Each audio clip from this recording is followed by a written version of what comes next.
What's up, everybody, man? Back. Welcome to a brand new video, and today we're going to be doing our first ever Monarch Legacy of Monsters breakdown video. This one we will be breaking down our first 4 still images released from Godzilla Legacy of Monsters. Oh, sorry, Monarch Legacy of Monsters. My brain's going a billion miles an hour.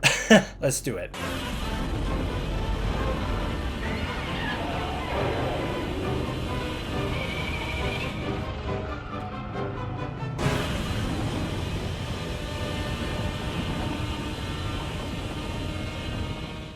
Alright, so as I said in the last video, I'm really short on time today, like really short. So I gotta keep things moving very quickly here, which is good for you guys, because then I can try to condense my thoughts really quickly. Alright, Monarch Legacy of Monsters. We do have our first 4 official reveals from this show. It is so exciting. To begin, I just want to say, the first image of Godzilla here with the school bus leaked last night. That photo leaked last night. I have no idea how it leaked, but I would like to mention the leak of it, although it is really low quality, actually gives us an extended aspect ratio. It is wider than the actual release image that Apple TV officially revealed today, so that I thought was interesting right off the bat. Also, Apple TV Plus listed their Monarch listing on their website, and it features this Godzilla photo in incredibly crisp, beautiful high definition. It looks wonderful. Oh man. But that's right, that means that our first official reveal for Monarch Legacy of Monsters is this incredible photo showing Godzilla roaring down at Anna Sawai's Kate as she's standing next to a school bus. Godzilla comes out of the clouds here roaring down in a rainstorm, and this is it, man. This is what I was saying. Remember videos and videos ago, I made videos talking about how if I was to touch Godzilla 2014 again, what would I do? I would create this absolutely horrific retelling of the Golden Gate Bridge sequence. Well guys, that looks like exactly what we're getting here. I mean, everybody is certain of this. This is what this is. This is the Golden Gate Bridge in 2014. This is a brand new angle of it, and it looks wonderful. Ugh, I cannot wait, man. I'm so glad. It does not look like what I pitched, which was where Kate was trying to contact her mother who was on the bridge. It looks like Kate herself is on the bridge. That is great. This is going to be so scary. I hope this is how the show opens. That'll be horrifying. My pitch still stands. Imagine a sequence where she's trying to evacuate as the Titans are incoming. She gets on the bridge. We, the audience, knows what's going to happen, and then bam, Godzilla shows up. That'd be so scary. I also love the idea that the way they're pitching Godzilla for the show is not as a hero. They're taking him back to the 2014 roots where, yeah, he's gonna do the right thing for the world, not for humanity, and humans should be terrified of this enormous, hulking, freaky presence that exists on this planet. Godzilla should be a scary force, and this understands that. This photo represents exactly the fear of Godzilla that we were able to feel in the 2014 film, even while he was a hero. Okay, so many people, including myself, noticed that this picture of Godzilla did not look brand new. Like, at first, a lot of people were thinking that this was incredibly well done Photoshop. The reason is because Godzilla looks way too good.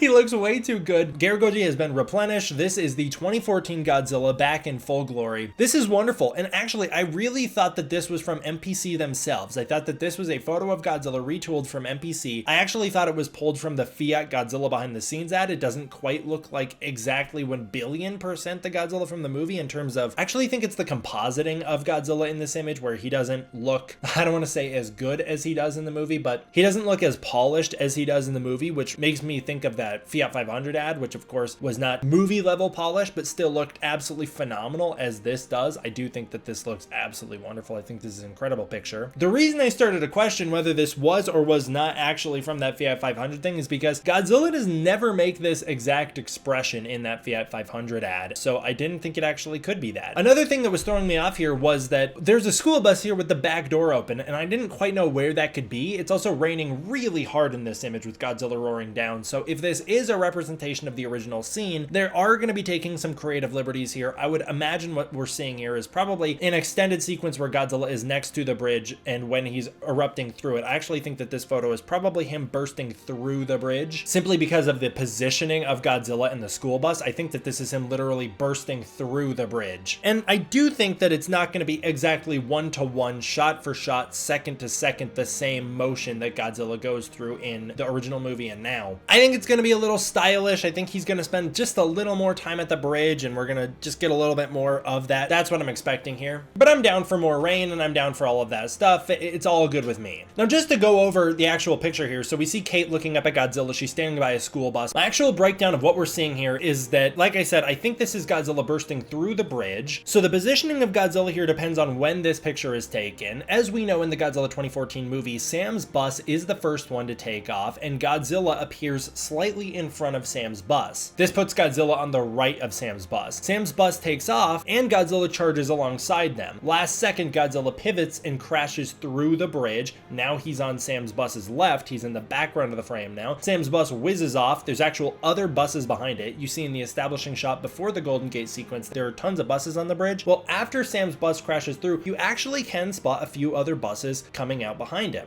So unless this shot happens before Godzilla bursts through the bridge, which it entirely could, this could be Godzilla while he's still getting tanked, and that could be why Godzilla's on the right. I actually think we're looking at a bus who didn't quite make it across the bridge in time for Godzilla to burst through its path. I think Godzilla is coming through the bridge here and looking down at the bus as he's crossing it. What I'm thinking is going to be happening in this scene is I think Kate's going to be just an average person trying to evacuate the city in her car when Godzilla bursts through the bridge. I think a school bus is going to get stopped before it can get through. Maybe some rubble blocks it off or something like that. And I think Kate is going to get out, open the back door of the school bus, and help the children evacuate just in time for Godzilla to burst through the bridge. Godzilla is looking absolutely freaking wonderful here. I know a lot of people were saying he looks small. I don't really see that at all. I think he looks perfect. I think he looks fine. I mean, they have smaller objects in the foreground, which makes Godzilla in the background look a little smaller by comparison, but I actually think Godzilla looks wonderful here. What I'm seeing here is that the Godzilla design overall looks really wonderful. We have gone right back to that 2014 movie, and I'm loving it. Even down to the way Godzilla's teeth are positioned in his mouth, this looks identical to how it was in that 2014 film. They really might have been able to actually recover and reuse the assets from that movie because this looks wonderful. The back spines look incredible. I'm not seeing any differences in them myself. I'm not Gargoji's biggest stan or anything like that, but from when I'm comparing the actual NPC images of Godzilla to the image from this show, they look very identical to me. I just love Godzilla's look in this. I love that we're going back to the 2014 look. This is the first time the MonsterVerse has properly shown a flashback Godzilla that uses the design properly. Godzilla King of the Monsters used some sort of hybrid design that I did not enjoy. I really enjoy that they have taken us right back to that movie, and the color grading looks identical to that sequence from the original Godzilla 2014 film. We have gone right back to that movie with this shot. It is really wonderful work that we're seeing here. This looks so great. I'm so impressed with it, and I cannot wait for it. Now, when they posted this photo of Godzilla, they actually posted it with a caption stating, "In the wake of G-Day," that's the day that Godzilla attacks, that's what they're calling it. I like it, kind of like a D-Day thing, kind of like the way they monument actual disasters. "In the wake of G-Day, who are the real monsters?" Alluding to the fact that, as we always know in monster movies, humans are the real monsters. Godzilla's just a tragic being as he always is. I think it's because, again, I think Hiroshi, Kentaro's father and Kate's father, is going to be kind of a bad guy. I think that's what we're alluding to here. We have a couple other photos from this show. There's just not as much to bite into because they don't have Godzilla, so I'm not going to spend as much time on them. But this photo shows a bunch of soldiers running around in the background. It looks wonderful. There's another school bus stopped. I think Kate is still looking up towards Godzilla. I think the school bus we're seeing in that other shot is still in front of her here. I think that this is the reverse shot of that. You can see there is rubble on the street behind her, so clearly things have gone wrong. One of the big suspension wires has already been crashed down, so there's already damage on the bridge already, but you can see all the soldiers running around in the background. It just looks really, really in place for the 2014 film. They have done a really wonderful job capturing that movie. You also see Kate's wearing like a purse of some sort, like a bag of some sort. I was gonna say maybe that was the Monarch bag that was originally revealed for the first official teaser for this show, but I actually don't think it is. This one just looks like a purse. She's also wearing that white shirt underneath the clothes she's got on here, so whenever it stops raining, she's going to take the rest of her clothes off and be in that white shirt, and that's where she'll find herself in the relief camp in the behind the scenes footage we saw. Okay, so that one looks wonderful, and then we have some photos of Lee Shaw. So they tweeted, "Introducing Lee Shaw now and then." This is Kurt and Wyatt Russell's character. This is again the character from Godzilla Awakening, the comic book. He was a military soldier who met Eiji Serizawa. The two of them got involved with Monarch together, and they kind of ranked up in Monarch over the years. Lee Shaw eventually was the one who recruited our Dr. Serizawa into Monarch in the first place. This first photo of him takes place in the modern day in 2014 with Kurt Russell looking magnificent. Look at those beautiful silver locks of his. He looks great. Kurt Russell is a national treasure and we love him, and he looks like he's standing in heaven right now. Again, this really gloomy background, and he's got this really grim expression. I love the way that this show is clearly tonally in line with the 2014 Godzilla movie, which was very serious, and is taking us back to the MonsterVerse that I personally prefer. As much as I love the current MonsterVerse, this is the stuff that I was into. I really enjoyed the dark, serious tone, and I'm glad we're going back to it. The next photo does show Wyatt Russell's character, Lee Shaw, again, but this time in the past, in the 1950s. Now Wyatt Russell's looking really great here. I like how he's kind of got some dirt and grime on his face, and he's looking very aged and weathered. He kind of gives me an archaeologist vibe. I'm not really getting soldier vibes from him, so I'm wondering if they're going to retcon the Lee Shaw character into being something a little new for this show, and they're just going to take Godzilla Awakening as inspiration. But I really like this photo. He's in what appears to be, I'm going to guess, a military truck that is driving somewhere. We know that a lot of his scenes take place in the South Pacific, so I'm very excited about that. But that's our first look at the new Monarch television show. What do you think about this? What's your thoughts on this Godzilla image? Are you into the absolute horror of it, or do you have nitpicks of it? I think it looks wonderful. I really like it. I mean, everything I'm seeing, Godzilla's eyes look great. They've gone back to the yellow, actual yellow tint that the eyes had in 2014. The whole face just looks really classic in like that 2014 Godzilla, especially the insides of the mouth. This whole thing just looks great. The spines look great. I'm really, really into the way they've treated Godzilla in this first reveal image, and I'm really excited to see what we get more of. I really like the serious, grim tone of those Lee Shaw photos, and I really like the absolute horror of that photo with Kate. But I really want to know, what do you guys think? Let me know down below. All right, I really got to get running. I want to give a huge thank you to my patrons over on Patreon. If you want to support the Patreon, you can use the link in the description below, where you can get early access to content, access to the Discord community, and more. Thank you all for watching. I hope you enjoyed. I'll see you guys next time for the next one. D-Man